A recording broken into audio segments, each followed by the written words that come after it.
За энэ салбар ер нь парламент бүрэлдэснээс хойш ер нь 3 сайдын нүүр үдсэн одоо хууль гэж хэлж болно. Тэгээ ингээд энэ хуулийг харахаар төслүүдийг ирэмэлдэг болох юм байна. Ямар ч сан байгаль орчны үнэлгээ нь бас нэг өөр байх юм байна гэдг нь бол харагдаж байгаа.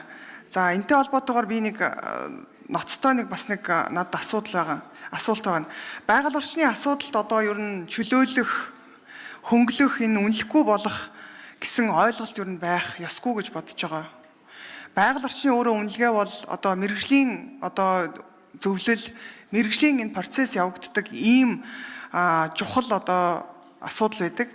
Тэгэхээр энийг одоо тодорхой асуудлыг нь үнэлгээг нь хийхгүй, үнэлэхгүй байх ийм асуудлыг энэ хуулинд оруулж ирж болохгүй хаа. Гэтэл одоо энэ 7-12 дээр энэ хуулийн 7-7 заасны дагуу баталсан нөлөөллийн үнэлгээ хийх төслийн ангилалд заагаагүй төсөлд байгаль орчны нөлөөллийн үнэлгээ хийхийг шаардахгүй гэж оруулсан байгаа даа.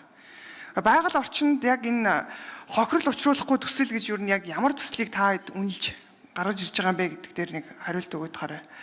За хоёрт энэ 7-13 дээр төсөл хэрэгжүүлэгч нь төслийн товч танилцуулга, газрын эрхтэй холбоотой баримтчиг, байгаль орчны нөлөөллийн ерөнхий үнэлгээтэй холбоотой хүсэлтийг тухайн сум дүүргийн засаг даргад гаргана гэсэн байгаа. Яг одоогийн бодит байдал дээр орон нутагт эрх мэдлийг нь өгөх хэрэгцээтэй одоо нэрийн доор ер нь бол энэ байгаль орчны асуудал дээр хайр гамгүй бол ер нь ашиглаж байгаа штэ. Яг үндсэндээ бол энэ суур ер нь энэ улс төрийн нөлөөлөл автдаггүй, энэ өөрөө институцийн суур асуудал ерөөсөө бэхжээгүй байх үед орон нутг руу энэ асуудлыг өгж шийдвэрлүүлэх гэж байгаа нь яг ямар учир шалтгаан энэний цаана байгаа юм бэ гэдгийг би тодруулаад өгөөч. Одоо үндсэндээ бол энэ хуулийн дээр яамнаас мэргэжлийн байгууллагаас эрх мэдлийг нь дасалж аваад орон нутагт нь өгөх гэж байгаа асуудал яваад байна. Ингэснээс болоод энэ байгаль орчинд учруулж байгаа энэ хор хөнөөл, эрсдэл, за энэ үнэлэх нарийн мэргэжлийн чухал асуудлууд бол ер нь орхигдоод байгаа гэдгийг бол бас онцгой анхаарах хэрэгтэй баха. За энэ 7-14 дээр сум дүүргийн засаг дарга нь төсөл хэрэгжүүлэгчээс ирүүлсэн хүсэлтийг нь аваад ажлын 10 хоногт багтаан хариу өгөх гэдэг нэг ийм заалт ороод ирсэн байгаа. Тэгэхээр бол үндсэндээ энэ засаг дарга хүсэлт аваад 10 хоногт хариу өгнө. Хариу өгөхгүй байх юм бол зөвшөөрсөнд нь тооцож байгаа юм байна. Тэгэхээр энэ орон нутгийн улс төрд одоо нөлөөлж байгаа энэ улс төрийн өндөр нөлөөтэй энэ асуудлыг юу нь яаж шийднэ гэж харж байгаа юм бэ? Энийг эрсдэлгүй гэж та үзэж энэ хуулинд оруулж байгаа юм уу? Нэгдүгээрт, хоёрдугаарт энэ асуудал 10 хоногийн дотор хариу өгч чадахгүй бол ингээд зөвшөөрсөн тооцоо явж байгаа нь энэ мэргэжлийн бусдаа байгууллагуудын шийдвэрийг одоо үл ойшоож байгаа юм уу? Энэ дээр нэг тодорхой хариу өгөөч. Энэ 10 хоногт одоо багтаагаад ирэхгүй байх юм бол энэ ямар нэгэн одоо шийд гараагүй өгсөн тооцож байгаа энэ утга яг энэний цаана яг ямар зүйлийг одоо бодож ямар утгатай одоо энэ тайлбарлаж байгаа гэдэг дээр нэг хариу өгөөч. За мөн захимаар гэж одоо үзье л да. Одоо захимаар ингээд мэдээлэл нэгтгэж өгж байгаа юм байна. За тэгэхээр захимаар ирүүлсэн албан бичгийг та нар шүүхийн өмнө хүчин төгөлдөр байгаа гэж үзэх үү? Энэ хуулиар зохицуулагдж байгаа талаар одоо мэдээлэл юу байна гэдгийг намайгс хариулаад өгөөрэй. За зэрэглэлийн хувьд бол одоо энэ 5 жил, 10 жил гэсэн нэг юм зэрэглэлийг гаргаж ирж байгаа юм байна. Үндсэндээ 5-аас 10 жил гэдэг үнэлгээ хийхгүй энэ хугацаанд бол үнэлгээ хийгдэхгүй орхиж байгаа юм уу? За тэгээд хэрв ингээ хүчин чадал одоо юу гэдгийг бизнес нь жоохон өргөцгсөн ийм өөрчлөлт ороогүй байх юм бол үндсэндээ ингээ нөлөөллийн үнэлгээ хийхгүй гэдгээрээ яваад өгөхлөөр дараа нь энэ нөгөө үүсэх үр дагавар тэр эрсдлүүдийг одоо ажлын хэсгээс болдын өргөж хариулъя. Мантаа гишүүний асуултанд хариулъя. Баярлалаа. За энэ төслүүдийг 3 зэрэглэлд ирэмбэлж байгаа нь болохоор 2022 оноос яг мэргэжлийн яам нь олон улсын стандартуудыг судалсны үндснээр гаргаж ирсэн юм лээ. Олон улсад болохоор ABC гэдэг нөлөө явцдаг. Манайх хуулиндаа нутагшуулж буулгахдаа зэрэглэл 1 2 3 гэдэг. Тэгээ бас таны яг асууж авах үед энэ над руу дэд ажлын хэсгээс өгсөн EBRD-гийн ер нь Европдоо ингэж ангилж байгаа төслүүдийг нь хартал гэсэн ямар ч төслийг бусад гэж үлдээхгүйгээр л бүгдийг сайхан ангилал энэ бол одоо ийм нөлөөтэй гэж явчихж байгаа ийм дүр зураг ажиглагдаж байна. Тэгэхээр энэ хуулийн төсөл ажлын хэсэг дээр яг энэ ажилсан судлаачдын тайлбарыг ингээд сонсох тусам манайх нэг шат ахиж байгаа юм байна гэдэг бол ойлголтыг авсан. За ер нь ингээд нэг сая зэрэглэл 3 дээр байгаа төслүүдийг огт үнэлгээ хийхгүй мүү гэж мантхай гишүүн асуулаа. Наривчлсан үнэлгээг л хийхгүй юм байна. Ерөнхийн үнэлгээг бол хийн. За ерөнхийн үнэлгээг хийхдээ сум болон дүүргийн засаг дарга руу ингээд мэдээллийг нь явуулаад наривчлсан үнэлгээ хийх үү гэд ингээд асууж байгаа. Би буруу бол манай мэргэжлийн яамнаас нь хариулаарай. За тэгэнгүүт сум дүүргийн засаг дарга нь хий гэж хариугаа өгтөөл хугацаа байхгүй учраас ирүүлэхгүй. Тэгээд наривчлсан үнэлгээг хийгдэхгүй. Тэгээ одоо зүгээр автомашины зогсоол эсвэл төвийн шугамд холбогдсон үйлчилгээний төв, автоугаалга, үсчин, дархан, уран дархны газар, за тэгээд өшөө алт мөн гоо сайхан хэвлэл гэд энэ бүгд одоо нэг ямар нэгэн одоо субъектив гарын үсгийн хүлээлттэйгээр наривчлсан үнэлгээг хийгдэхгүй нөхцөл байдал үүсээд байгаа учраас одоо ерөнхий үнэлгээг нь бол хийн.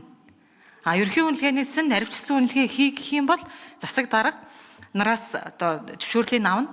Тэгээ 15 ажлын 3-7 хоног хүлээгээд за тэгээд хариу ирэхгүй бол ерөнхий наривчлсан үнэлгээ хийхийг зөвшөөрж байна л гэсэн ийм л ойлголт эргээд хүрж байгаа. За өнөөдөр аль жуулчлалын мэргэжлийн холбооны удирдах зүйлийн даргатай яг энэ чуулган эхлэхээс өмнө холбогдсон. Тэгээ тэнднийхээс бол бүр энэ наривчлсан үнэлгээг хийж байгаа хугацаагаа юун 5, юун 10, 15 жил болгоод өгөөч гэсэн хүсэлтийг нэлээд оройтож өглөө л дөө. Тэгээ энэ дээр бол тусгай хамгаалтын тухай хууль Б Батэрдэн гишүүн дээр явж байгаа. Энэ хуулийг дагуулад нэлээд сайн ярилцъя гэдээ бол хэлсэн байгаа. Шалтгаан нь ерөөсөө л нөгөө аялал жуулчлалыг дэмжих зээл авдаг. Тэгээ тэр зээлнийх нь нэг шаардлага нь үнэлгээ байдаг. Үнэлгээ.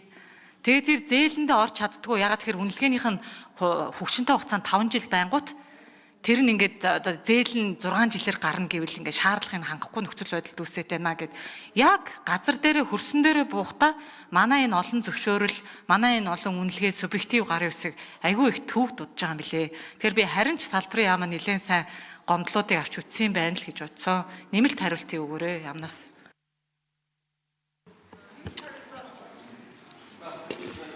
За байгаль орчны сайд цэндийн сандаг очигч хариулъя. За, мантхай гишүүний бас чухал асуулт асууж байгаамаа. Өнөөдрийн мөрдөгж байгаа хүчин төгөлдрүүлж байгаа хуулиар ер нь байгаль орчинд их дунд бага зэргийн нөлөөлөлтөй бүхий л төслүүд бүгд наривсан үнэлгээ юмнууд шаардаж хийлгэж байгаа. Тэгвэл энэ шинжилсэн хуулиар нөлөөллийн бүсээр нь уулуурхайн компаниуд гэдэг нь байгаль орчин сөрөг нөлөөлөл ихтэй төслүүдийг бол нэгдүгээр зэрэглэл, за дунд зэрэглийн нөлөөлөлтөй төслөдлөрүүдийг хоёрдугаар зэрэглэл, за бага сөрөг нөлөөтэй төслүүдийг бол гуравдугаар зэрэглэлгээд энэ өөрөө эргээд иргэн аж ахуйн нэгжүүдэд одоо маш олон үнэлгээ хийлгэх одоо энэ одоо хүнд суртал чирэгдлийг арилгаж байгаа. Нөгөө талаар энэ чөлөөлөе гэсэн аянтай одоо агаар нэг байгаа. Одоо гуталчин гэдэг юм уу, өсчин гоо сайхан хийх гэж байгаа нь заавал наривчлсан үнэлгээ хийлгэх шаардлага. За гүйцэг хариулчих. Тэг жижиг бизнес эрхэлж байгаа аж ахуйн нэгжүүдэд бол одоо энэ үнэлгээ хийлгэх хүндэр шаардлага бол байхгүй болж байгаа энэ хуулиар. Ерөнхий үнэлгээгээ хийлгээд 2 жил тутамдаа одоо магадлаа хийлгээд ингээд явнаа. Одоогийн мөрдөгж байгаа хуулиар 5 жил тутамдаа үнэлгээгээ наривчлсан үнэлгээгээ хийлгэж байгаа. Энэнгээрээ одоо хийлгээд ахаад сунгах хугацааг нь 10 жил гэж ингэж оруулж ирж байгаа. Нөгөө талаар энэ хууль батлагдсанаар одоо жилдээ одоо 10 гаруй мянган үнэлгээ хийлгдэг яамн дээр, аймгийн одоо байгаль орчны газар дээр тэгвэл одоо 30 орчим хувь нь үнэлгээ хийлгэж байгаа энэ хүнд суртал болж байгаа нэг төсөл үнэлгээ хийлгэхэд дор хаяж дунджаар 100-аас 200 гаруй хоногийн хугацаанд үнэлгээ хийлгэнэ гэдэг ингээд аж ахуйн нэгжүүдийг хүндрэл учруулдаг. Тэгвэл одоо энэ хууль батлагдвал 43 хоногт багтааж үнэлгээг эцлэн батлах ийм хүнд суртлыг арилгаж байгаа иргэн аж ахуй. За мантхай гишүүн тодруулж асууя. За яг хуу цагаан дээр хараар ингээд техник үйл ажиллагааг одоо хөнгөвчлөх юм шиг боловч миний нөгөө нэг түрүүний хэлээд байгаа суур институцийн асуудал буюу яг өнөөдөр үндсэндээ үнэлгээний компани халаасны компани болчихсон олон компаниуд байгаа шүү дээ. Тэгэхээр одоо үндсэндээ одоо бидний хувьд бол энэ 10 хоногт одоо Монгол улсын одоо энэ зарим нэгэн газар доорх одоо баялаг өөрөө хэдэн мянган километрийн цаанд хэдэн аймаг сум баг дамжсан жишээлбэл одоо ийм баялагтай газар үндсэндээ тухайн одоо аймаг сум 10 хоногтой багтаа шинжилж чадаагүй байх юм бол зөвшөөрсөн тооцоод явчих эрсдэл харагдаж байгаа маа. Яг гоо ингээд үсчин зүгээр одоо гоо сайханч гэдэг ийм жижиг үйлчлэгээнүүд дээр одоо тайлбар хэлж байгаа юм шиг боловч эний цаана нөгөө халаасны компани чинь өөрөө үнэлгээгээ ерөнхий үнэлгээгээр эрсдэлгүйгээд үнэлчих юм бол 3 дугаар зэрэглэлээр явчих гээд байгаа байхгүй юу? За ингээд ирэхээр эн чинь